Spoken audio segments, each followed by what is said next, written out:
Welcome to the New England Football Show presented by Mortgage Right. I'm your host, John Sarianides. And as always, I'm joined by my partner, Kevin Stone. Normally, we would be coming to you on a Monday night at 8 p.m., but because of the Memorial Day holiday, some stuff going on, we had to push the show back a couple of days. So we are coming to you on a Wednesday night at about 9 o'clock here. But don't worry, it's going to be what you're used to getting from us, which is going to be some of the best football talk in the market. We're going to tell it like it is. And as always, we encourage you to join the conversation. So feel free to jump in the chat feature, share your thoughts with us. We would love to hear from you. All of our shows are for the fan. We want you to be involved. We want to hear from you. We want your opinions. We want your takes. Heck, if you think we suck, tell us we suck. If you think Stone sucks, it's not going to be the first time he's heard it. Tell him he sucks. So that's what we're here for. Now, before we get started, we got a lot to talk about. I do want to remind you that we are brought to you by Mortgage Right, in the market to sell your current home and purchase your next home. Purchase your first home or refinance. Give our good friend Herb Devine a call at 781-254-2846. You can also shoot him an email at herb@mortgageright.com. With over 27 years of experience, he has the knowledge and the know-how to help you through this process. Again, if you're looking to enter the market in any capacity, give him a call at 781-254-2846, or you could shoot him an email at herb@mortgageright.com. He and his team are available anytime, including nights and weekends. Kevin, of course, you were up at OTAs today, and I have a question for you. Where's Stefon Diggs? Did you see him? Was he there today? I'm not sure. I haven't heard, but what's going on with Stefon Diggs? I'm kidding. Obviously, that's the big story of the day, which is a shame because we want to talk about the individual, where guys are playing individual competition and all that other stuff. When it comes to OTAs, unfortunately, that conversation is being trumped by a video that surfaced over the weekend of Stefon Diggs on a boat. He's passing around some pink substance to a bunch of women who are all over him. It's not a good look for Diggs. It's not a good look for the Patriots. Of course, the Patriots signing the multi-time Pro Bowl veteran receiver this offseason to a 3-year deal worth $69 million. There's a couple of opt-outs there. But nonetheless, Kevin, not a good look for Diggs. To a degree, not a good look for the Patriots. I don't know how much of a bad look it is for them. Mike Vrabel did meet with the media today. He was asked about it. He didn't have much to say.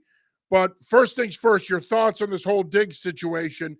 And then let's get into Vrabel, his comments, and what kind of a position does this put him in now? So let me ask you this first. When did you first see the video? Because I didn't know about it until I got there this morning. Yeah, well, I'm not surprised. You were covering lacrosse all weekend, and usually when you're not covering something, you have your head firmly up your rear end. But no, actually, in your defense, this morning was the first time I'd heard of the video. Okay. I had seen it online, but to be honest with you, it really didn't get my attention because in my mind I'm thinking, the first time I saw it, I'm like, is this new? And we're just now seeing it? Is it old and it's resurfacing? Yeah. Honestly, like I said, I didn't pay much attention to it, but it did blow up today. Obviously, it was recent. Obviously, it's a big deal. So I only asked because, again, it sort of came out of nowhere. This is the type of thing, especially on a holiday weekend, where if it blows up quick. Now, again, I might have, as you said, I was kind of buried in lacrosse stuff all weekend, so I missed it. But look, it's one of two things for me. And I wrote this earlier on anyfootballjournal.com. If you're Mike Vrabel, is it a big deal? Not necessarily, but it's certainly something you do not want to have to deal with in May. Before the team is even together, in a full capacity, he's already answering questions about his quote-unquote number one receiver when he hasn't really been there the whole time. Now, to Karen Garrigan's point, she pointed out today, there's been video of Diggs in the building, being a good teammate, working out. So it's not like he's, been completely dismissive and, just ignoring or taking advantage of the voluntary aspect of this time of year. But to do this to your teammates and your coaches when you haven't played a snap yet and you don't even know if you can fully, contribute to this team, it's a bad look. Set apart the partying thing and all that. guys are going to party. It's the NFL. That doesn't surprise me.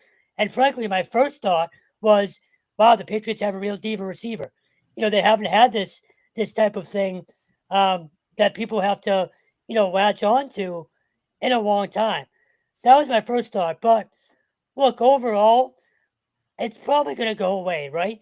Like, we're not going to talk to I don't know. I don't know, right? It depends on what that pink substance was and of how course. much the league wants to get involved in this. This is only going to go away if the league turns around and says to the Patriots, hey, he's your player. It's up to you to do the investigation and figure out what was happening on that boat. I mean, again, it doesn't take a rocket scientist to figure out what was happening. I mean, he's an NFL wide receiver. He makes a lot of money. He's on this boat. Women are naturally going to gravitate to him. He's a good-looking young man. He's got bank. It's not a surprise that women were around him. I think at the end of the day, though, it's going to come down to that substance. What was that substance he's showing them? Yeah. I don't know how you can determine what it is, to be honest with you. I think it would be a stretch unless he willingly goes to the Patriots or the league and says, hey, I was distributing this.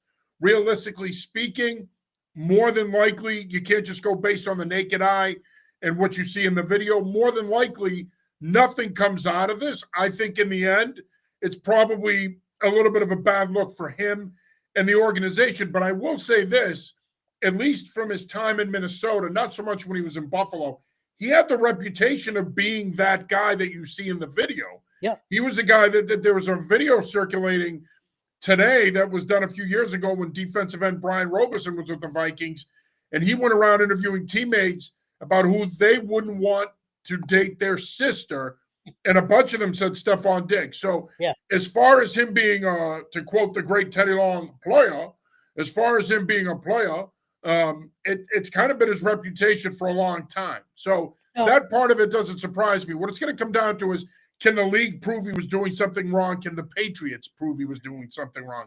At first glance, I don't see how you can. So, no, I'm with you there. The partying on a boat with the women, I'd expect it out of an NFL player. That's nothing. That's not a surprise. Right, I mean, Odell Beckham and the Giants receivers were partying on the boat. In the process, they sunk their season that year. So look, as far as the substance, you do a little research, you can probably figure out what it was, and a lot of people think they know. I texted a few cop buddies. They've told me what they think it is. What do they think it is? Break some news here. What do they think it is? The pink cocaine, which frankly I didn't know. See, I'm 50 years old, never been a drug user, so I have no idea what this shit is. Elaborate. What is pink cocaine? Is it just cocaine that's pink? Is it the same thing as regular white cocaine? What's the difference? For starters, so we don't get sued, I'm not saying that's what it was. Okay. I'm just saying that's what people believe it looks like. Are speculating it could be. Correct. I'm not trying to get sued. I don't have the money for that, but it's a mix of cocaine and Molly, from everything I've been told. So right then and there, and again, when you start mentioning the word cocaine, you got to be careful. We don't want to go down that road. We don't want to assume anything. I know nothing about drugs, so for all I know, it could be, a candy that was crushed and he was passing it around. I have no idea. To be completely honest, I looked up Fun Dip. I wanted to know what color Fun Dip was when I saw it, because I just in case.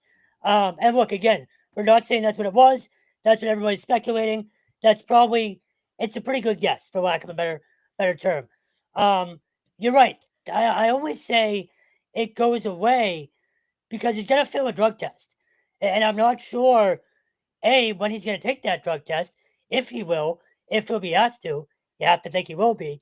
But again, it feels like unless there's an admission or, the league finds something out where he then has to go into the substance abuse, I'm blanking on the exact term for the league. Program, yeah. Yes, thank you.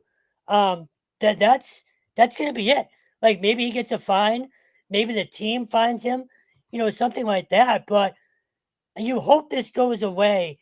But for right now, he's putting his teammates, and more in particular, Mike Vrabel, in a really bad spot that they don't need to be in, especially after talking about culture so much this offseason. Willem joins the show. Thanks for checking in. First, he says, good evening. And then he says, haha, the famous boat game. I wish they had won. Talking about the Giants. I wish they had won so New England could have smacked them in the Super Bowl that year. Yeah. That would have been nice. At least it would have avenged those other 2 Super Bowl losses. He continues, I don't do drugs, just beer and burgers. I'm with you, brother, although I will say I don't do the beer either, but I definitely, as you can see, do the burgers. That's definitely my thing. It's my favorite meal. So definitely with you on that. Yeah, and again, to Kevin's point, I think it's important to point out here, we're not saying that it's drugs. We're not saying that Stefon Diggs does drugs. We don't know. We don't know Stefon Diggs personally. We don't know what his business is. A lot of people are going to speculate what that substance was. I don't want to get into that. It's not my place. I'm not the one that's ultimately going to have to deal with this. Kevin's not the one that's going to have to deal with this. We're not going to render a verdict here. But the bottom line is, to your point, Stone, it's not a good look for him. It's not a good look for the organization. And again, they're adults. They're going to live their lives. And yes, they do party. No one is surprised by that. But if you're going to do that, the only thing I would say is, and I'm sure Diggs already knows this, he's probably heard it a million times in his career, you got to be smart about it. And the fact that whoever was there was recording this encounter, that's when you got to be like, dude, put the phone down. So that's the thing. Put the phone down. I don't want to be on any videos. This is this is my personal time. I don't need the world to know what I do on my personal time. I wish he had done that, because when you allow people to film moments like that, this is what typically comes out of it. I was going to say, if he's guilty of anything, it's just stupidity. Like, not only does he see, himself being recorded, he interacts with it. Like, he knows it's a video. He knows it's going to go up on social media, and he still does it. So, if anything, yeah, the drugs are one thing, and, again, you start. And again, we don't know, but I mean, I don't want to sound correct, like I'm beating the dead horse here. But we don't know if it was drugs. We don't know what it was. So, and quite frankly, I think anybody in the media that speculates that it was, until we get more information, it's irresponsible to speculate that that's what it was. Could it have been? I don't know. Who knows? But at the end of the day, it's not about that right now. It's about the optics, and the optics aren't good. Right, and for me, and you're right. Who knows? If it was, the NFL, again, the party thing is one thing, but if you're the NFL and the video is him, passing something along, what if something happened, and then something, tragic went down, or then there's a whole other... I think, but it didn't. So no, we're going down a path here now that we don't need to go down. No, but we do, but only because if people are thinking, hey, it's just going to slide, and he doesn't need to, go through the NFL or anything like that. If they do an investigation and it turns out it was, well, then that is a slippery slope, because they would be responsible, or not necessarily responsible, but a player of theirs would have been responsible for something. That's all I'm getting at. So that's where the NFL would come into play. I think we've gone too far. We're way ahead of where this thing is right now. I mean, this may literally not be anything else other than where it's at right now, which is a video of him partying with a bunch of women. And that's so let me ask you this. And honestly, you hope that's all it is. You hope nothing else comes out of it. But we don't know. We're going to have to wait and see where the powers that be want to go with this, whether it be the league or the team. So real quick, let me ask you this. What's your gut tell you? I honestly don't give a shit. My gut tells me that I want him on the field week one. I want him on the field week one against the Raiders. Otherwise, I could care less what comes out of this. I think at the end of the day, I agree with that. It doesn't matter what you think, what I think, what anybody thinks. Mm-hmm. It's going to be something that Vrabel and the Patriots are going to have to deal with internally. And if the league, and it's not to say that the league's going to get involved. The league may not get involved. But if they were, it's up to them to deal with it. It's not up to us. At the end of the day, we can talk about it. We can speculate all we want. But at the end of the day, right now, as it stands, I'll be honest with you. I've been a head coach, albeit at the high school level, nothing like coaching in the NFL. If I were Mike Vrabel, and I'm assuming this is what he's doing, you just have to get the facts first and let things play out. And I'm sure this is what he's going to do. This is what the Patriots are going to do.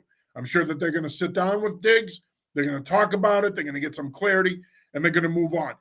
I don't think that this fan base right now, or quite frankly, at no point, is going to be clamoring for some kind of a tone-setting discipline measure taken by the Patriots. They want Diggs on the field, and I think the Patriots want Diggs on the field. So I don't think this fan base is going to be calling for Diggs' head if that's what you think.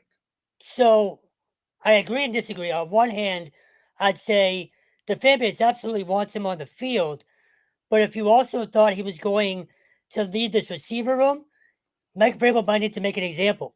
You know what I mean? Why does he need to make an example? This is his personal time. This is, and I'll say this. This is where but this is where people lose me with this example bullshit. Why does he have to make him an example? Well, again, gather the facts, get the information first, and then proceed from there. But if your goal, but what is it going to do to make him an example?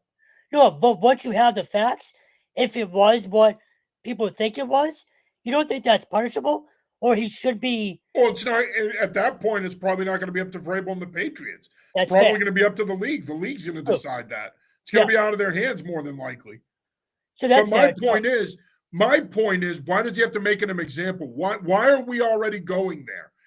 He doesn't have to make him an example. He's a grown-ass man. If he decides on his time off, he wants to go down to Florida, wherever this took place, and party, that's his prerogative. He's got to know, as a grown-ass man, that there are ramifications to doing that. That if you do that and it becomes public what you were doing, you've got to be willing to deal with the blowback, which I'm sure he is. But this talk now that he has to make him an example, he doesn't have to be Harry Hardo here. He doesn't. Like I said, he's going to gather the facts. The organization's going to gather the facts. They're going to speak to Diggs. If the league feels the need to speak to Diggs, they'll speak to Diggs, and that's it. I don't think we need to make this more than it is right now, which is an NFL wide receiver on a boat with a bunch of women, rizzing up, and he's got something in his hand. That's all it is right now. You got to take it at face value. You can't sit there and say he's doing this, he's doing that. I mean, I just think that's irresponsible. No, I hear you. I can't believe you just used the word rizzing. But look, you're right. And you bring up a good point that people are sort of dismissing. It's voluntary workout time. Like, mandatory minicamp is not until the 9th, 10th, and 11th. So you're right. This was on his time. And I think that might be a saving grace for him because they can't do much as a team.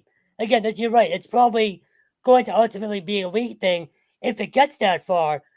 So, Carlton Davis has been all over Instagram today, out on a boat somewhere. He wasn't there either. That's not being talked about because of, the whole Diggs thing. Guys can do whatever they want right now. But my whole thing is when the team or Vrabel has to answer questions for you when you're not around, that's when it's a bad look. That's all. But again, I go back to what I said. I mean, okay, fine, and the players were in the same boat last year with the whole Julius Peppers thing. Of course, he met with the media today as well. But Jabril Peppers, not Julius Peppers, my bad. But my point is, yeah, it sucks for them that they have to answer questions about what happened. But at the end of the day, right now, we're not at that point right now where we need to be speculating as to what's going to happen or what could happen. We can't be thinking about potential consequences and punishment for what Diggs did until we get more of the facts. As I've said all along so far since we started this conversation, it's irresponsible to do that. It just is. There has to be a due process here. They have to go through the process. And if there's a determination that Diggs did something wrong, which I'm going to tell you, I think is going to be really hard to prove, what are you going to get him on? That he was on a boat with a bunch of women? Unless somebody can prove that whatever that substance in his hand was illegal, which good luck with that. What is he guilty of doing? What is he guilty of doing? I mean, let's be honest here. So let's not. I think it's important to not rush to judgment. I think it's important to not assume that he had something illegal on him. I think it's important to not assume that he was doing something wrong. Who knows what he was doing? But at the end of the day, it's also important to remember it's his personal time. And while, yes, he has to make good decisions and do the right things, at the end of the day, he's a grown man, and this is what he chose to do with his personal time. And again, you hope that nothing comes out of this. You hope that it's as simple as he's on a boat, partying with these women. The substance wasn't anything that people are speculating it could be, and you move on. That's it. And I don't want the Patriots to punish him. I really don't, unless there's definitive proof that he was doing something illegal. The Patriots should move on from this. It's not something that should be a big deal. That's fair. Again, I just go back to tough way to make a not necessarily a first impression, but he hasn't stepped foot in the field yet, and we're already talking about him in a negative light. But it's a bad spot for a team that needs all the positive momentum and conversation it can get. That's all. Understand that,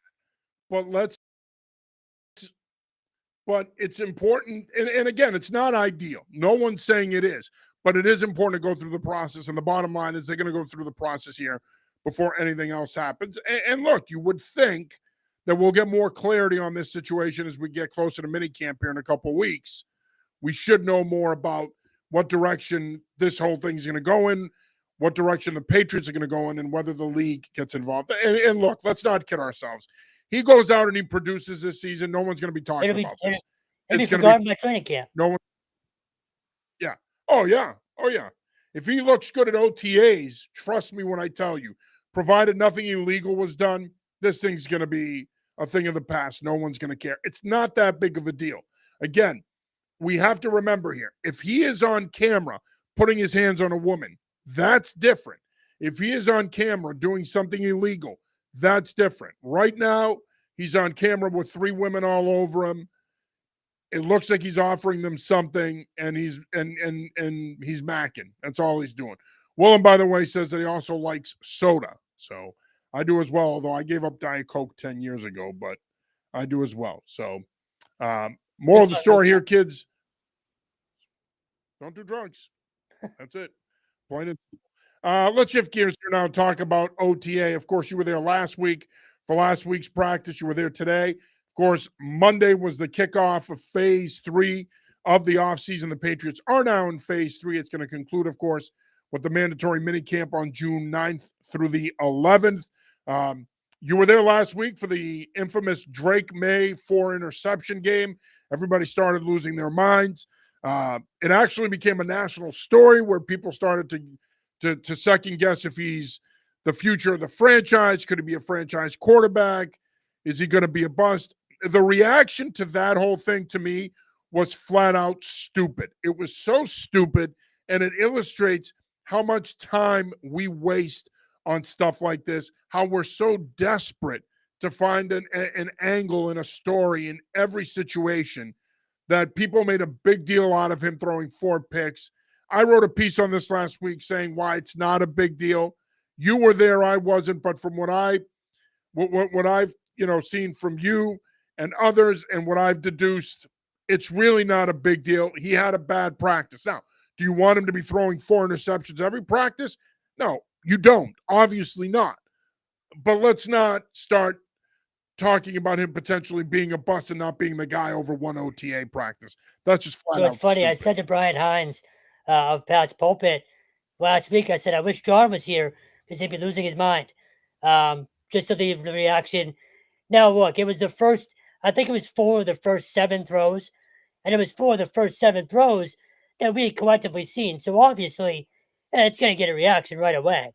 But look, and you know this better than anybody, he's learning a brand new system again with a new offensive coordinator again. And Josh, 2 years, yeah. 2 offenses. So it's gonna take some time. There's no doubt about it. And even today, look, is the offensive line better? Hard to know. We don't have pads on, but there's free rushers. Like our guy Harold Landry was around the edge at least 2 or 3 times. Like in a snap of a finger today, getting around Morgan Moses. Milton Williams and Joshua Farmer had fantastic days, batting balls down, getting pressure up the middle. And Drake doesn't really have a ton of time to throw. So, and the receivers, frankly, you don't have much right now. Still, you have Kyle Williams, who already looks like the real deal, in my opinion. Just route running, speed. This kid Efton Chisholm is very quick and catches a lot of balls. He seems very consistent, but you don't know if he's going to make the team or not. So it's hard to get a read on anything offensively.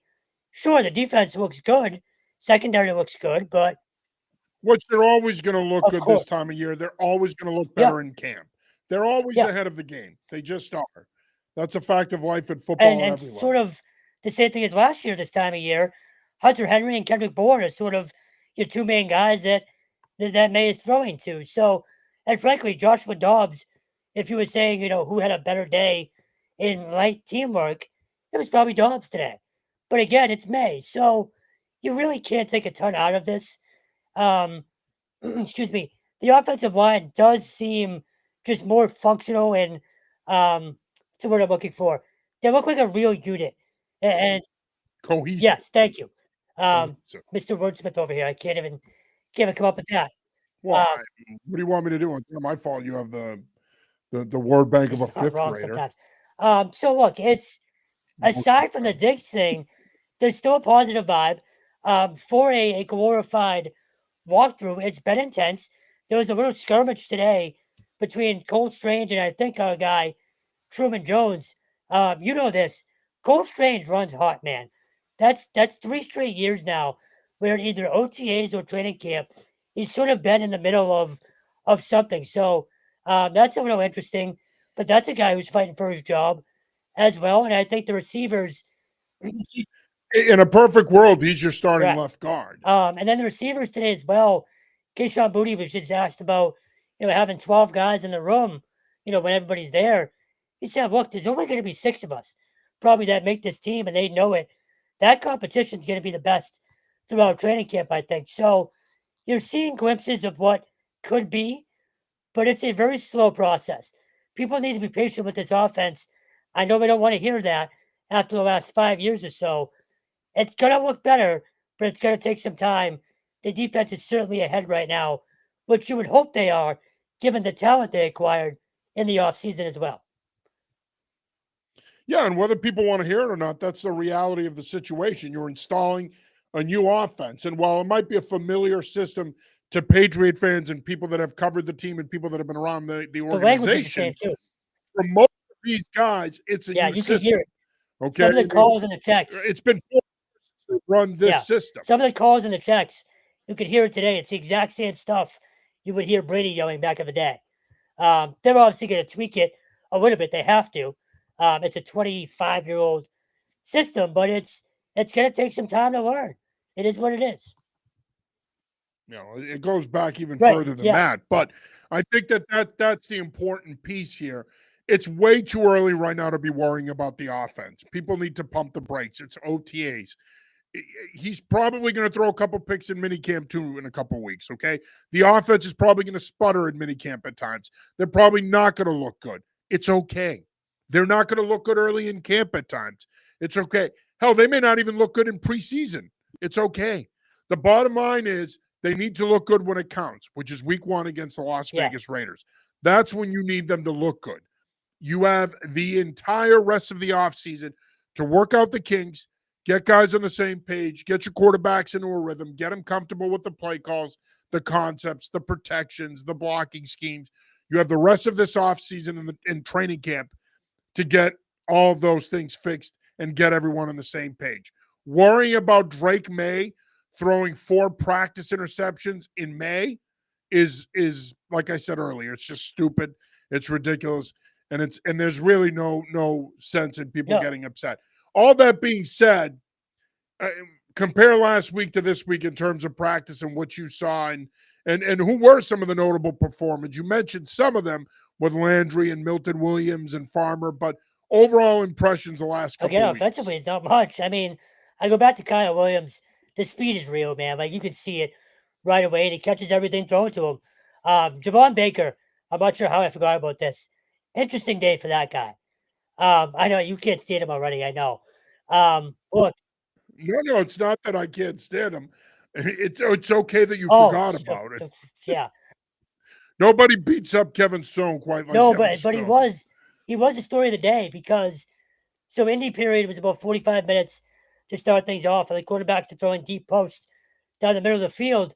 It just clangs off his hands, right? Breadbasket dropped. I think Dobbs threw it. It might have been May, but and then later on, He makes an incredible catch along the left sideline. I believe it was over Marcellus Dial. Blatant offensive PI. Just pushed off, blatant. Made a great catch, though. And he starts veering off, like just kind of jogging to the sideline, and he's flexing at the defense. Meanwhile, the rest of the team is getting back in the huddle. So he assumed someone was going to go take the field for him. Mike Vrabel starts screaming at him, get your ass back downfield and get in the huddle. So there was that. But then at the end of the day, they're walking off the field, and Mike Vrabel and him are side by side, having a legitimate, civilized conversation. And as Vrabel walks by, you can hear him, saying, "This is what we want. This is, the expectation." And my immediate thought was, I went back to the Forge in Foxborough clip that we all saw with him and Caden Wallace, and he's talking about bringing guys along, and not just yelling at them or, kind of going side by side. And I thought that was a great example today of Vrabel doing that with a guy that they're going to need if he makes the team, obviously. But they didn't. Yeah, and that's a big if right now. And if I were a betting man, I would say he doesn't to make that this point team. too. When you talk about having 12 receivers in that room now, they're probably only going to carry 6 because Vrabel's going to want to carry 3 tight ends. They may want to carry a fullback. I think at the end of the day, he's a long shot to make this team. And it's not fair because he didn't really get a fair shake last year. Got off to a tough start with the police stuff, and then he struggled in training camp. Never really developed in practice. So he had a tough rookie year. So in some ways, it's not fair to say he's not going to make this team potentially. But based on his track record so far, if he's doing stupid stuff like this in practice, he's not, unless he starts making plays and he starts making a positive impact, and that translates in the preseason games. In my view, he's going to be a long shot. And another guy who's in that same boat, Jalen Polk has not been with the team. Well, he has, but he's been doing individual work during team periods. What do you make of that? Anything? Who was that? I'm sorry, I missed it. Jalen Polk, who's another guy that guy needs as many reps with the quarterbacks as he can get. He's off on the side field, not the injury field down below. So he's in plain sight for the media to see. He's on the side field doing individual work, not repping in team periods. So that's a guy who might be on the bubble too. He could be. I mean, he could be on the bubble. But again, I do think it's important that we gotta let this thing shake out in terms of the evaluation process. But again, another thing that's important to point out here is this regime, Mike Vrabel, Ryan Cowden, they didn't draft those 2 guys. That was Elliott Wolf, Gerard Mayo. Those are their guys. Now, I'm sure to a point, Wolf's going to bang the table for them. But I do think that they're going to be on a little bit thinner ice than they would have been had Mayo come back for a second year. I think the spotlight would have been on Baker regardless. But I think now they're on thinner ice. They're going to need a really strong rest of this offseason. They're going to need a strong fall camp to have any shot of making this team.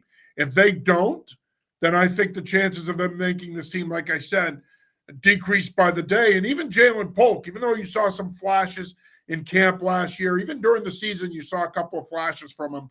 It's going to be an uphill battle for him. It really is. Because, again, when you look at this receiver core, assuming this Diggs thing doesn't spiral out of control, Diggs, Hollins, Bourne, Douglas, those guys are your locks. Williams, those guys are your locks. Yeah. So really, now, potentially, you're going to have 7 guys competing for one roster spot.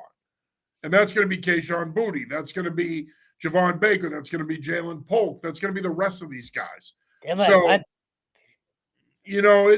going to be an uphill battle for these guys to begin with, let alone, not getting the reps or getting the opportunity that they need to prove themselves. Yeah, and again, I go back to this kid, Efton Chisholm. Like, you never know.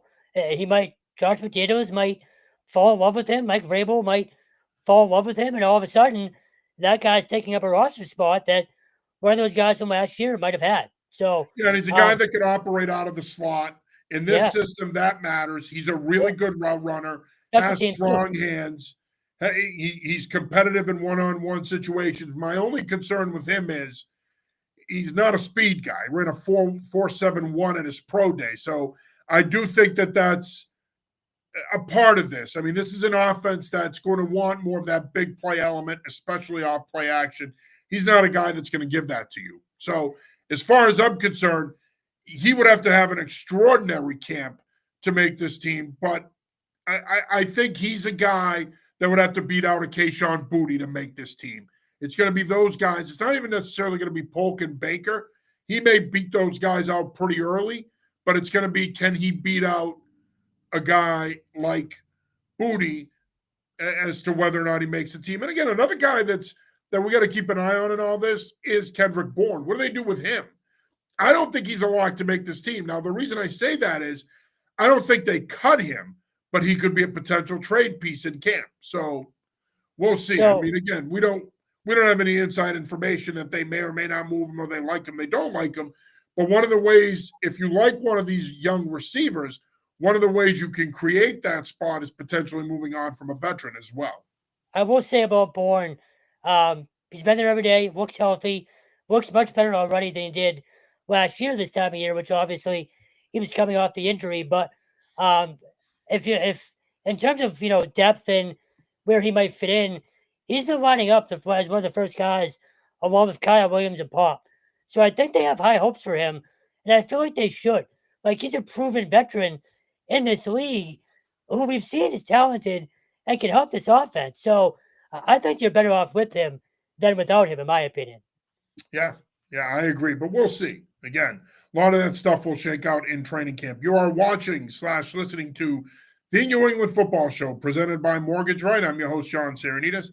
As always, I'm joined by Kevin Stone. We do want to remind you that if you're in the market to sell your current home, purchase your next home, purchase your first home, or refinance, give our good friend Herb Devine a call at 781-254-2846, or you can shoot him an email at herb@mortgageright.com.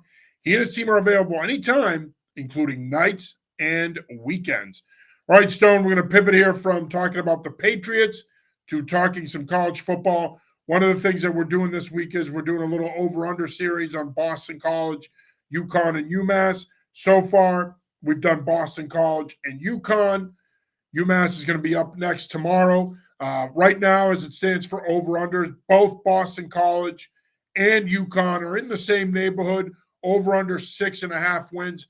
I want to start with Boston College, and this is not a preview. We're going to preview all of these programs and the rest of the college programs in this market plenty in the coming weeks. But one of the things that I talk about in the piece, and you can catch it at anyfootballjournal.com for you BC Eagles fans out there, one of the things I talk about in the piece, Kevin, is 6.5 wins is attainable. This team won 7 games last year. The schedule is much tougher, though. And in my view, that's going to be the difference here.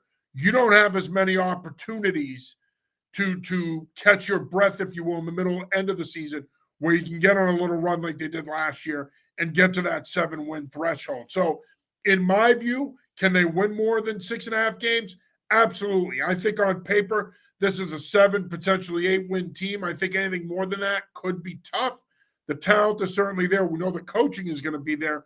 But you cover the Eagles for us, Eagle Action. Is this a team, just strictly talking over-under, is this a team that, in your opinion, is a lock to win more than 6.5 games?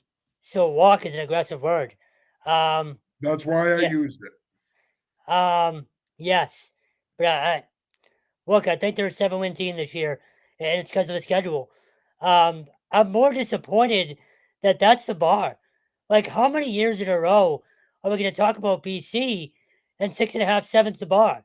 Like, at some point, the expectations have to be raised. Now, don't get me wrong. But I will say this, and I don't disagree with you, but I think that's the bar, because unless Bill O'Brien can somehow raise it and change this standard that exists here, the bar has been established through multiple coaches going back to before 20 years? Adazio. Yeah. That's the standard for this program that's been established. Not that those coaches haven't strived to do better than that. They have. Adazio did, Hafley did. But the bottom line is that's kind of what this program has been really since 2010, if you will. The last 15 years, That's what this program has been, a 6-7 win program perennially. I would say mine since my entire adult life, they've been just mediocre at best. Now look, I agree with you. I think they're extremely talented. There's just a lot of guys on that team that don't have a ton of game experience yet. Yeah, and I think And there's more question marks there than people are willing to admit. And they've done a offensively, great job in the portal. They've done a great job fortifying the roster, yeah. but there's more. I don't want to say holes, but there's going to be a lot of competition at certain positions come this summer, and especially on defense. There's a Well, lot yeah. of production that I think is going to need to be replaced on that side of the ball. So I was going to say, offensively, I think they're one of the best teams in the ACC. I honestly believe that. The running back and receiver room are as deep as they've been since, at least since we covered the team. They're tough. We're not going to preview the entire, season, but that receiving group, just the top three with Bond, Skeet, and Harris, that's as good as any trio in the league. And I think running back is just as deep as it was last year. And regardless of who gets the starting quarterback job, whether it's Dylan Lonergan or whether it's Grayson James, you have a guy that can get the ball down the field now. So I think offensively, and even the offensive line, that's really the unit that doesn't have a ton of a game experience altogether. But you still have a Jude Bowery, you still have a Logan Taylor. Like you have legit dudes who are probably going to go in the NFL draft at some point. So, and we've seen what Matt Applebaum can do with that offensive line. So, offensively, I'm fully confident in that team, especially with Bill Waring being in his second year calling the plays.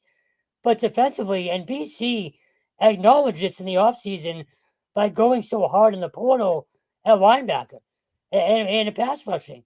They know they need to be better there, particularly a linebacker. Now, look, our guy Owen McGowan, if he's healthy, if Bam Crouch is healthy, this linebacking core should be really good. Those are big ifs, and that's the problem. So, yeah, I'm with you. Defensively, there's a lot more questions. I think the secondary is going to be fine. We talked about this during our visit with PC back in March or April, whatever that was. The secondary should be elite. You have Amari Jackson coming back still, and you have a lot of other guys. Yeah, Sayer KP Torrance. Price, Max Tucker. It's a good group. Yeah, They it's a did really lose good a group. lot there, but it is a good group. And I think Yeah. it is important to point out, too, that a lot of guys left the program. We didn't see that Yep. in year one of O'Brien. I mean, it was impressive that they collectively as a team said, no, we're going to stick around and give this a chance. You saw a lot more guys leaving the program, which I do think impacts the depth of this program right now. And I agree with you from the standpoint that the offense should be pretty good. They got to figure it out at quarterback. Is this a competition? Is it not a competition? It's hard to tell right now. Our guess is it's a competition. All of that being said, you've got a stable of backs that you can lean on. You've got a talented receiver core. You should be better at tight end. You do graduate a lot of talent along that offensive line, but you mentioned Taylor, you mentioned Bowery, Alec. You've got some veteran players that have played a lot of important snaps the last 2 years back, and that's going to help. So Applebaum is as good as an offensive line coach as you're going to find at the FBS level. He's going to figure that out. They should be okay along the offensive line. I'm not worried about that. It's right guard, right tackle that they got to figure out, but they should be okay. But as you also pointed out, it's really about the front seven, specifically the linebackers. That's going to be the difference here. How do you replace Ezeraku's 16 and a half sacks? You're going to have to replace his 16 and a half sacks playing a tougher schedule. That's not going to be easy to do. And while Q Hutchins and Colange and all these other guys that they have returning at those edge spots could step up and have a big year for them. You mentioned linebacker. Jason Hewlett's coming in from Michigan. He's a player that's going to be in position to potentially start. I love the secondary. The secondary is going to protect that front seven, but that front seven has a lot of question marks. And in many ways, new defensive line coach Jordan Thomas, he's going to have his work cut out for him because that's going to be a group. You lost a lot there. Losing Rooks after spring ball, he transfers to Syracuse. Those are big shoes to fill, man. Yeah, so while yeah. they have a lot of bodies there, there's a lot of uncertainty, especially when it comes to the pass rush and pressuring the quarterback. Yeah, Cam Horsley, too. We need to mention him. Yeah, huge He's with part the of their NFL. defense the last Yeah. 3 years. I did forget to mention talking about replacing Ezraku, the kid Marabale that they got from Wake Forest. Yeah, Chris That's Marabali. that's Yep. that's probably a plug and play guy Oh, for them. he's going to start for them, but he's a different kind of Yeah, player. He's right, more of right. your traditional 9 technique. Mhm. On the tight end side, 5 technique on the backside. Maybe you kick him inside to a 3 tech and sub packages. That's what he's going to be. Yeah, He's not Ezraku. Ezraku in that defense and Tim Lewis's defense, the reason he shined is because he was that 6'2", 245, 247-pound edge guy with an explosive first step, natural bender, natural leaner that can close. Again, early impressions, I don't know if they have that guy. It doesn't no. based on what I saw at spring ball, I didn't think they did. I think the I think guys they have are a little different, but we'll see. I so Ezraku is also not a guy that comes around every recruiting cycle. That's a guy you might get once every 8 years. So I was gonna say you're gonna hear his name and Micah Parsons' name together for a long time. I assuming so Dallas resigns Parsons, yeah. yeah. I so the closest to a quote unquote replacement, I think is Q. I think he's Yeah. that And I talented. think Q is primed to have a big year. I think he's a Yeah. great fit in Tim Lewis's defense. And then just the other thing we didn't even talk about, they lost games last year because they couldn't punt the football. They couldn't play special teams. Like they couldn't play a field position game. I think they're going to be better this year. I'm not sure with who. I think Luca Lombardo is probably kicker, and the new Irish kid. Why am I blanking on his name right now? Andy Quinn. I think he's going to be your punter. Again, that's based off spring ball, and things could change, but you can't overestimate or overstate how important special teams is to that team this year, especially with that schedule. If you do have, a defense that finds a way to limit the Clemsons and the Notre Dames and the SMUs, well, you're going to have to play the field position game, especially in bad weather, especially in the Northeast. So that's a huge factor for them as well that we're going to have to watch in training camp. That's got to be better if they are going to even sniff that win total. Yeah, no, I agree with you. And again, like anything else, that is an area that they need to be better in. So we'll see. Now, UConn, same thing, 6.5 wins. They're coming off a 9-4 season. Of course, they won the Fenway Bowl, beating North Carolina. I don't think that number is fair based on what they have coming back. I think it should be higher. I think that they're a program based on their schedule and what they have returning. And they, like Boston College, are going to have a lot of new faces as well. I think 7.5 might be a more realistic number for them. Now, here's the thing with UConn, and I talked about this today. As far as I see it, they have 5 winnable games. Of course, last year they took advantage of a 7-game home schedule. They finished 6-1 at home last year. That was huge. Big reason why they were able to not only become bowl eligible, but get the Fenway Bowl spot and win it. They were able to build some momentum. And then they went on the road too and won some games on the road as well. Big win at the end of the year down at UAB. But when you look at their schedule, right out of the gate, you open with Central Connecticut State. Now, we know Adam Lechtenberg's going to have the Blue Devils ready to play. That's a winnable game for UConn, but Central Connecticut's going to hang with them there for a while. Then you got Ball State, FIU, UAB, and at Florida Atlantic. I mean, 2-0 against FAU. They beat UAB last year. They thumped Florida Atlantic at home last year. I mean, those are 5 winnable games right there. So it's really, can you win one of your remaining games and become bowl eligible? Now, the next slate of games is where it gets tough. They got to go to Syracuse. They got to go to Delaware. Syracuse, I think they can play what they can hang with. Delaware, I think they should win that game. It'll be Delaware's first year as a Group of 5 FBS school. Very good FCS school. Yeah. Ryan Carney's a terrific coach. They should win that game. Buffalo, Pete Lembo, our good buddy Pete Lembo, that's not going to be an easy game. They beat him at home last year. It's going to be a tough game up there. Big one on October 18th. We're going to double cover this one. They visit Boston College. 2 years ago, they went toe-to-toe with the Eagles at the Heights. Game that could have gone either way. Of course, 3 years ago, they beat Boston College down at UConn, but they're going to be underdogs in that game. Let's be honest here. Then they go to Rice, beat Rice last year. They boiled them. And then they're at home for Duke. Whatever, it's late, man.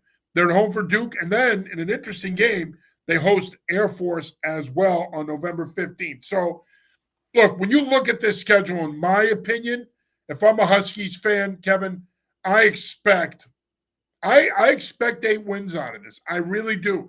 And I know I've been a little bit of a blue Kool-Aid drinker the last couple of years when it comes to Jim Mora, his staff, in this program. And you know what? I'm sorry, I've been proven to be right. But I think at the end of the day, 9 wins may not happen. There's some tough games there, but this team should win 7 minimum, in my opinion. I was going to say, I think we talked about this a while back. Maybe when the schedule first came out, the bar for this program should be 8 wins right now. You can't go backwards now. Like you had that first year, which stunned everybody. You made a run to a bowl game. No one saw it coming. You regressed, but then last year you got back on track. You can't take a step back again. We talk about how important them finding a conference is. Well, if you want to be attractive, you can't be a 6-win team right now. Like you're going to be the laughing stock of college football, like you were a handful of years ago. You mentioned the schedule too. You no longer have UMass on that schedule. You can't circle them as Which a is super disappointing. sucks. But that was a circle win right out of the gate for them, 9 times out of 10, right? So when you look at that schedule, I'm with you. I think 8 should be the bar minimum. I think they hang with BC. And then again, you mentioned Syracuse is interesting to me. I think they can pick Syracuse off this year. I really do. Especially just given the sort of the close nature of that rivalry and what it means for recruiting too. You take that into account as well. So I'm a full believer in Jim Mora. I'm with you. His players have clearly bought into, excuse me, whatever he's selling. So I'm high on them too. There's no excuse for them to have lower expectations than 8 wins, and I don't think the fan base will accept anything less at this point. Again, if you're trying to become attractive to a conference, especially now when, look, let's face it, you need to be in one if you want to be taken seriously around the country. Um, you need to win games. That's the only way that you're going to get that opportunity. So, yeah, no, I'm totally with you. 8 wins minimum. I think they do. I shouldn't say I think they do. I think they can win 9, but 8, anything less than 8, I think you can call it a disappointment. I agree. Now, they're going to have similar question marks to Boston College. Up Yep. front along the offensive line, you return Wes Hoey. There's some experience there. There's going to be a lot of new faces. Hayden Bozich transferred in from Brown. Ty Chan transferred in from Notre Dame. Those two guys are going to have a shot to start for them up front. Defensively, you got to replace a lot. You got to replace Price Yates up front. You got to replace Jelani Stafford, Dalmont Gordine. Not going to be easy to do. They went heavy in the portal in terms of the defensive line, and they were able to fill some of those spots with some good veteran players that have played in Power 4 schools, but in Group of 5 schools. But at the end of the day, there's going to be a lot of new faces on that defense. And Coach Brock, that defensive staff, they're going to have a lot of work to do to try to get these pieces to fit. One of the good news is you bring back Joe Fagnano, quarterback. I mean, the guy's been around forever between his time at Maine and now at UConn. He's going to be in his 3rd year at UConn. He decides to come back. Could be a competition with him and Nick Evers. They definitely want to play Evers more. But Joe Fagnano's back. Cam Edwards is back in the backfield. Victor Rosa is back. Lewis Hanson is back at tight end. They have a bunch of talented wide receivers that they really like. They did a good job in the portal in that area as well. So UConn has the right people back to where a 7 and 8 win season is possible. So in summation, before we go over to UMass real quick, in summation, Boston College, when we talk about over under, we both agree they win more than 6.5. Sorry, yeah, but barely. Stop muting the damn thing. Do they win more than 6.5? Yeah, barely. Barely. Okay, so and that's not good because you're usually bullish on them. So Way too we August. both agree that they win at least 7. Let's leave it at that. Yeah. Again, we'll talk about it a bunch between now and fall camp. UConn, that number is 6.5. I think they blow past that. I think this is a team that can win 8 games. If not, huge failure. Yeah, I don't know if I'd say huge failure. I think a huge failure would be not being bowl eligible. That's but fair. if you said to me they're going to finish 6-6, I wouldn't be slapping, my cheeks going, Like, to me, it wouldn't shock me. I mean, again, they're replacing a lot of dudes, man. There was a lot of talent on that team last year that's not back. There's going to be some growing pains there with UConn.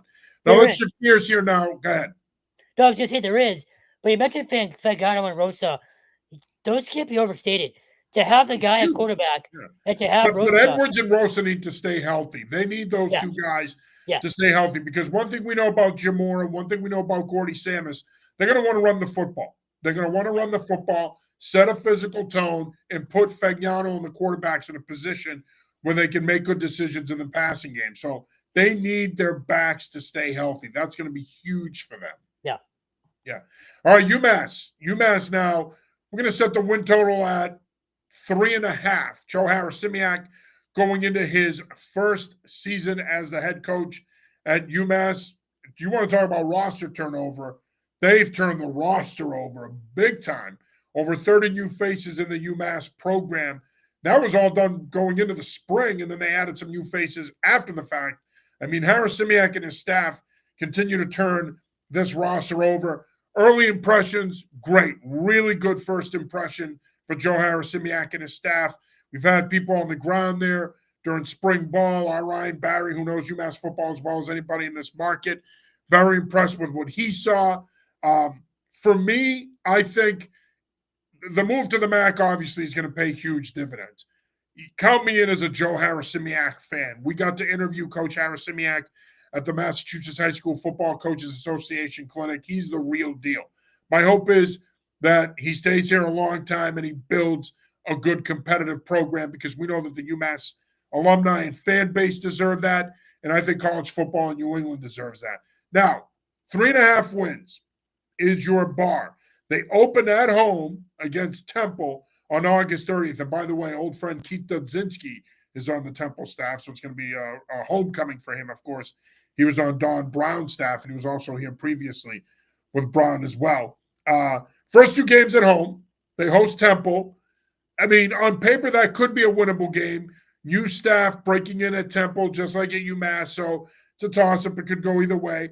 Then our good buddy Chris Merritt brings his Bryant Bulldogs to McGuirk on September 6th. All that being said, Bryant should be better, but on paper, UMass should be better. That should be a winnable game, you would think, right?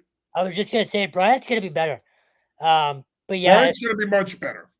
So that home opener is tough for me, just because Temple is more established. But I do like that it's at home. You know, if you're going to have a brand new staff and basically a brand new roster, it's nice to get out the gate at home. I'd see 1-1 there. Now, their next 3 are tough. They go to Iowa on the 13th of September, and then they go to Missouri on September 27th. That's 2 tough road games to start the year. I still can't believe Missouri came here last year. That's just it. Yeah, get over it. I can't. I really can't. Yeah, they're not going to win those games, but it's what we talked about last year.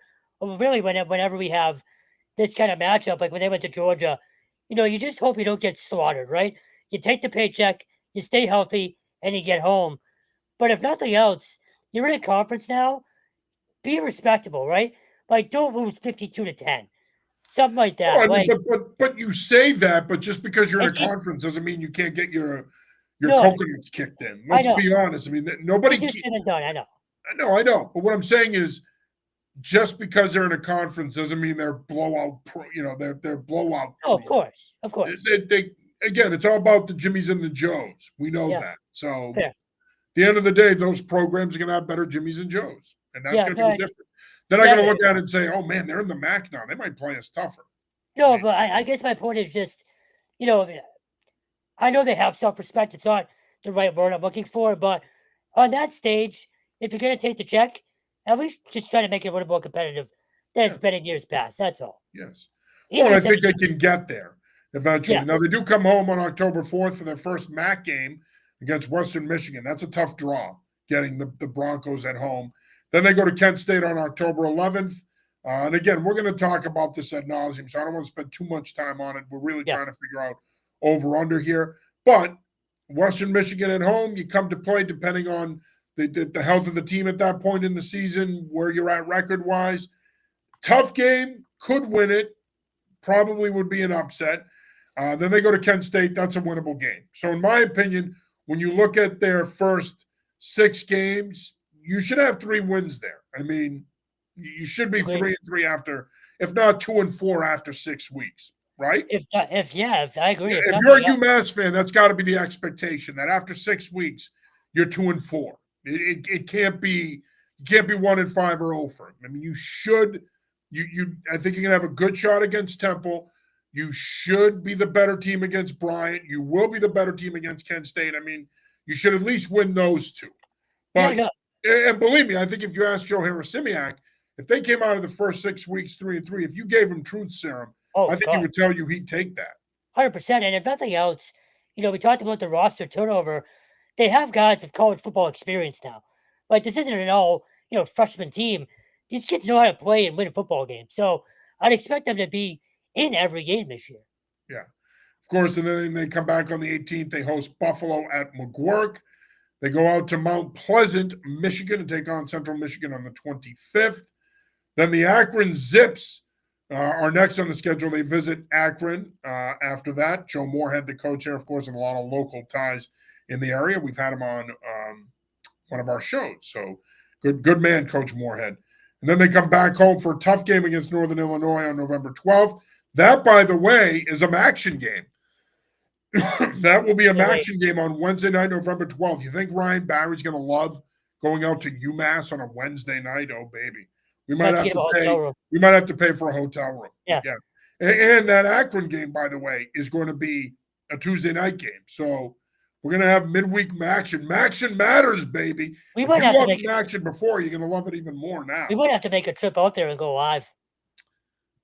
Let's not get carried away. Yeah. And then they go to Ohio, another MACtion game on November 18th. That's a Tuesday night before they come back home to McGuirk to host Bowling Green on November 25th, Thanksgiving week. That's a Tuesday night game at McGuirk. Tuesday night at McGuirk. That's crazy to me.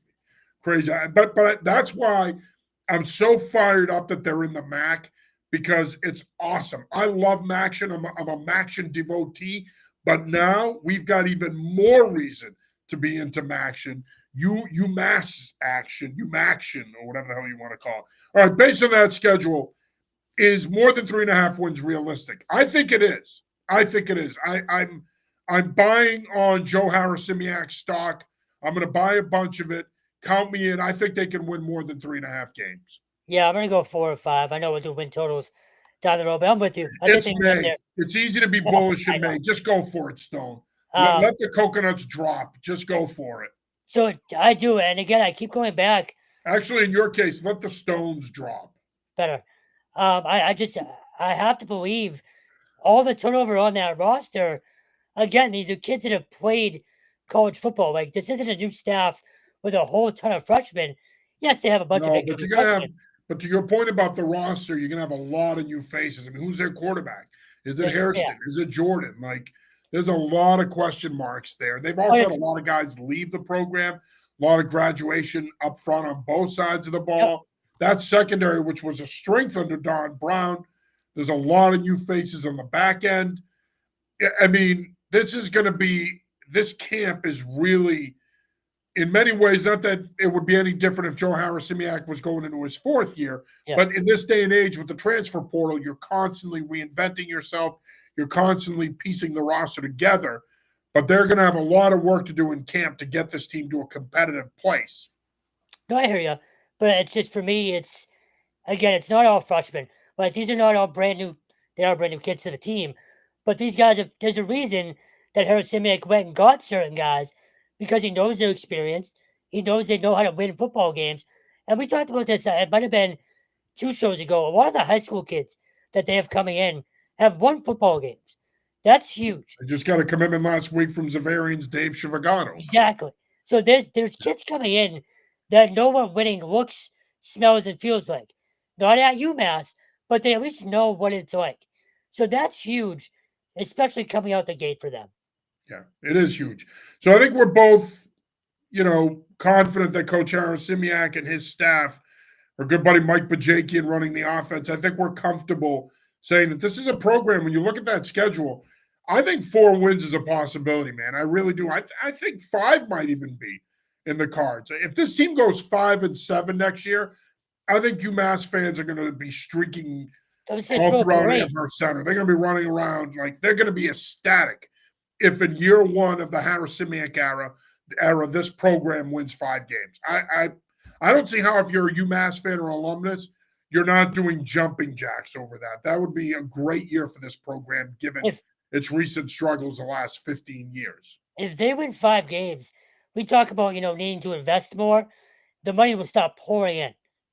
Yeah, it should be pouring in anyway, right? I mean, we've 100%. talked about that a lot. Look, and again, I know that we're not taking shots at UMass here because we cover the program, we root for the program, we have a lot of respect for anybody that's been the coach there. I know we used to get shit for supporting Walt Bell. Too bad. It's part of what we do. Get over it. But at the end of the day, there needs to be more of an investment. Move on from the bubble. Let's get a legitimate indoor. You've got a nice football performance center. McGuirk needs to be updated. Okay, when you have Missouri players walking into the locker room and ducking, that's a problem. Okay, that needs to be fixed. We can't have the porta potties out there. We can't have the potholes out there. We got to fix all that stuff. I think winning, I think being on national television, it's going to help with the profile of the program. It's going to help with the profile of the school. It's going to help in recruiting. And you hope that it brings in more of that TV money. You start getting in more of that alumni money. And now you can fix the potholes. You can get rid of the porta potties. You can build doorways that weren't built for Kevin Stone. You can build an indoor facility. You can do all of those things, okay? But they've got to capitalize on being in a conference. And you've been harping on it, and you're right. 100%. And again, if you want to be taken seriously and you want to keep getting these ESPN games and they're not just, throwing you a ball. And they're going to get those games, man. Right. They could be over. They're going to play those games on Tuesday and Wednesday nights, which is going to be huge for this program. And we always talk about, UMass fans will go to the parking lot, but they don't come in the game. You want people in those stands. NCAA, the new football game that came out last year, they just announced it's coming out in July. Even the video game is mocking you. Like, the stands are empty in the video game. Like, it's bad. It's really bad. This is a way to turn it around, but it doesn't happen unless you start winning games. Those bastards, the nerve of them. But no, All do you know what I mean, though? Like, it's a bad look. Yeah, it is. You got to turn it around. You got to turn it around. And I think at the end of the day, I think winning cures all ills. That's the bottom line. Our good buddy Willem has been checking in all night. A couple of comments from him. He says, BC beat some Southern teams last year. I was impressed. Yes, they did. He then says, wow, Delaware joining the big leagues. Yes, I think they're going to make some noise. That's been a move that's been in the making for a while. I'm glad they're making that move. That football program, so good. In a way, that football program outgrew the FCS level. No knock on the FCS level, but that's the reality of it. That Delaware football program has been building towards this move for a long time. They got too big for the CAA. At least I think. They did. Yep. Just like James Madison did a couple years ago. Willem then says I might go to Amherst, New York for the Buffalo game. Yeah, if you do, let us know how you make out there. Again, thanks for checking in, man. We really do appreciate it. Real quick before we go here, shout out to our good buddy Mukala Kabongo, who covers high school football for us. Mukala spent all weekend up in Everett in the Legends football camp, the Everett Legends football camp run by Mikey Sainers-Strill of the Washington Commanders, Isaiah Likely of the Baltimore Ravens. Those guys do an unbelievable job. Zay Flowers was there. Bunch of old alumni came back, coached the camp, worked the camp. Mukala was there both the day of the camp and for the 7-on-7. It was a great weekend up in Everett for high school football. Great weekend for Everett football, too, of course, with Rob DiLoretto back. I think that program's going to get back on track. I'm a huge Rob DiLoretto fan. I've coached against Rob. I've known him forever. First of all, he's one of the best people you're going to meet in the coaching world. And second of all, he's an Everett guy. So I think Everett football is going to come back. But what a weekend up in Everett, having those guys come back and give back to their community. Yeah, it's awesome. And that 7-on-7 tournament, there was some elite players in that tournament. It just sort of some of the best players in the state. Yeah, it sort of flies under the radar. With camp season starting in earnest this week, like stuff really starts to ramp up. Really, this starting next week, but this week as well. And that's just sort of a great kickoff for it, and cool for Zay Flowers to to show some love for Isaiah Likely, and good for those guys for coming back and giving back. Everett is, as you well know, and as everybody knows, one of, if not the most historic program in the state. So whenever they can, have all eyes on them, it's always a good thing for Massachusetts football. Willem says it's been great. Take care. Again, thanks for checking in. He also calls Everett the Alabama of New England high school football. Yeah, once upon a time, Pretty good. they definitely were that. Of course, Kevin, you mentioned camp season. It does kick off in earnest now as we go into June. Of course, this weekend on Sunday, Boston College hosts their first annual mega camp. We're going to be there for that. That is going to be a fantastic event. I mean, you have a ton of programs there from the area that are going to have coaches there. There's going to be a bunch of kids there. The camp is sold out. Kudos to Bill O'Brien. Kudos to Jonathan DiBiase, who was a driving force behind that for getting that going. And then, of course, you got the Bone in a couple weeks. You got the Elite Camp at the end of the month. So a lot of good stuff to talk about. A lot of camps out there. As we always like to say to players, get out there and be seen. Now, there's a lot of camps out there, so you're going to have to cherry pick because it does get expensive. But pick the camp that's right for you. But get out there, work out, participate, get seen by these college coaches, and establish a relationship. Now more than ever, if your aspiration is to play college football, those relationships are important. You forge those relationships at these camps. I was just going to ask you, if you're a coach, how many do you want kids doing? Because there's so many. Like, we're going to cover about 10 of them. And that's barely, scraping the surface. Yeah. No, I mean, yeah. Again, you have to be very judicious. Yeah. I think that's what it comes down to. But I think this mega camp this weekend at Boston College, I think that's going to become a destination camp. I really do. Willem checks back in. Everett, Mass versus Greenwich, Connecticut. Who would win? Ooh. Right now, Greenwich is in a better place as a program. Of course, they're coming off a Class LL title. Coach Morello's done a great job there. They're the better program right now. I think Rob DiLoretto is going to rebuild Everett and get it back on track. And, of course, Willem reminds us that Greenwich went 11-2 and won the CIAC Class LL championship last season. Yeah, they did. They had a great run, great playoff run, great run to that title, and a lot of great kids on that team that we were fortunate enough to cover, starting with our good buddy, the Golden Greek, Peter Von Volaki. So looking forward to covering the Greenwich Cardinals again this season, but great year by them. All right, Stone, final thoughts before we wrap it up. Nope, same as always. Stay with us for Patriots, and I'll be wrapping up across stuff soon, and I'll be seeing everyone at camps before you know it. And you and I will both be at mini camp in 2 weeks or so too. So it's basically football season already. Yeah, it never ends here. We're all football all the time. So as always, make sure that you're visiting anyfootballjournal.com for all your football needs. And while you're there, we'd appreciate a subscription. For $2.99 a month, you get some of the best football coverage in New England. And we're all football all the time. We're not moving on to another sport. Football is what we do. It's our passion. It's our specialty. We highlight our high school programs.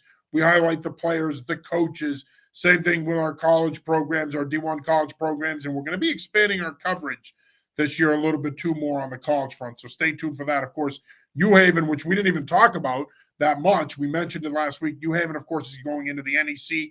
They're now a Division I program, so we're up to 17 Division I programs that we're going to be covering.